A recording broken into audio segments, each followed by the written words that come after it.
Continuing on with the adjusting entries, first one we're going to look at is another accrual. So it's an expense that we incur, and this is called accrued interest expense. And this is just interest that we owe that we'll pay in future periods. But again, it happened during the last accounting period. So we're looking at the accrued expense. Usually it comes from a bank. Sometimes it'll come from a bill, but it's an amount that we owe. Like I said, it's an accrued expense. And we need to adjust for the interest that incurred during the current accounting period. The adjustment will end up being simply debit interest expense, credit the interest payable because there's an interest that's incurred, and there's an interest that we technically owe on December 31st. We may not have to pay it yet, but technically we already owe it. So how do you calculate it? Well, first of all, you have to know the interest calculation. Interest, that's I, equals PRT, principal, that's how much you owe, times the rate, the interest rate, times the time. And that's going to be the number of days that it's been out there as opposed to 365. And just in case you forgot that, principal times rate times time. The following payment period, you simply debit the interest expense for the remaining amount of the interest that you're going to have to pay. You debit the interest payable for the amount that you owed, and then you credit cash. That's when you actually make the payment. So again, an example to help make it a little more sense. Let's say we owe $100 and it's a 3% interest and the loan began on September 1st.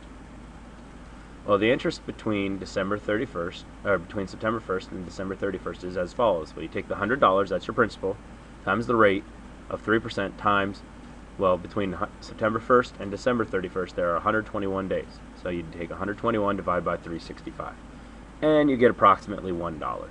Technically you get 99 cents, but let's just round up a little bit here. So the adjustment that you make on December 31st, you debit your interest expense $1 and you credit interest payable $1. Technically on December 31st we owe $1 of interest even if we don't have to pay it for a while.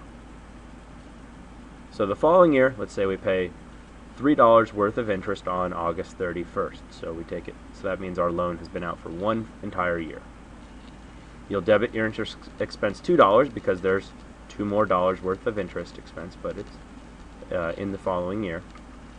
You would debit the interest payable that you owed back on December 31st, $1, because you already recorded that expense in the prior year properly, and then you credit your cash $3.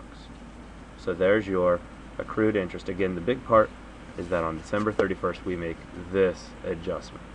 This kind of falls out of the adjustment following year entry. The accrued interest income then. So now it's the other side. Now we have someone that owes us money. So it's interest that we are owed that will be paid in the future period. So it's considered an accrued revenue. We need to adjust for the interest that we have earned. So you'll debit interest receivable, you credit interest income. It's the exact opposite of the last transaction in terms of accounts and classifications that would be involved. Calculation, interest equals principal times rate times time. And then when we receive the payment the following period, you'll debit your cash because you received payment, credit interest receivable because they owed you that amount, but now they don't, and then credit interest income for the remaining. So let's just kind of flip the example we had before. We're owed $100. We're going to charge them 3% interest, and it began on September 1st. The interest between September 1st and December 31st is again $1. And how do you get that? The $100 that's owed to us, 3% interest we're charging, and then it's been 121 days. So 121 divided by 365. The adjustment we'll make on December 31st, debit interest receivable $1, credit interest revenue $1. Technically we have earned that revenue and it is owed to us. Following year we'll receive $3 of interest on August 31st. So we'll debit our cash $3, credit our interest receivable $1, and then credit interest revenue for the additional $2. Okay? One more example to look at. Depreciation, and you should remember this slightly from accounting 1. But depreciation is simply allocating the cost of a fixed asset over the course of the asset's life. So it's an asset that we're going to use for many, many, many years, and technically the value of the asset goes down. So we need to come up with some sort of way to allocate the cost or expense the cost. So there's machines, there's buildings, all sorts of opportunities here. It's considered a deferred expense. We make the payment up front, but we really don't record the expense until throughout the life of the asset. And so we'll adjust annually for depreciation. The annual adjustment, debit depreciation expense, and credit accumulated depreciation. And if you remember, this accumulated depreciation account right here, this is a contra asset to the actual property, plant, and equipment account. Calculation, long and drawn out, cost minus salvage value divided by useful life in months times the months in the current accounting period that we own the asset. And again, fleshing it out with an example next.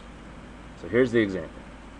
We buy a $7,000 machine on November 1st.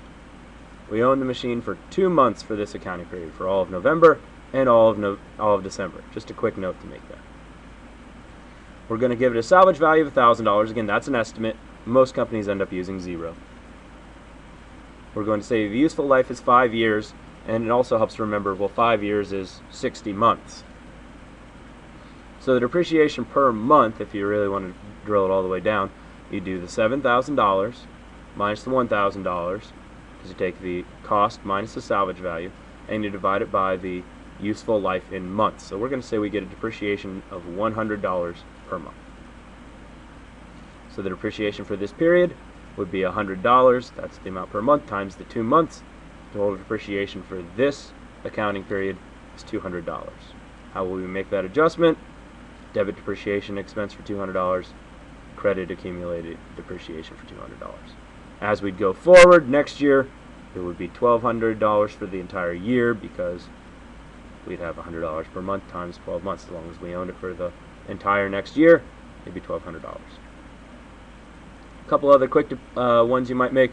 If you forget to pay a bill, then you record expenses for those transactions, or you record transactions for those expenses that have not been paid. So simply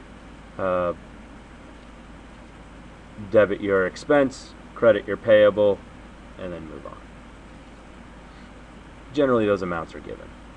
Any other possible adjusting entries? You may end up looking and seeing any entry you may have missed.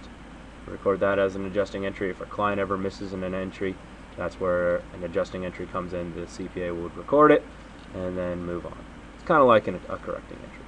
So that is a few minutes on reviewing adjustments, and be ready to do these during a project, during assignments, during tests, and if you're going to continue on in accounting, during your actual job.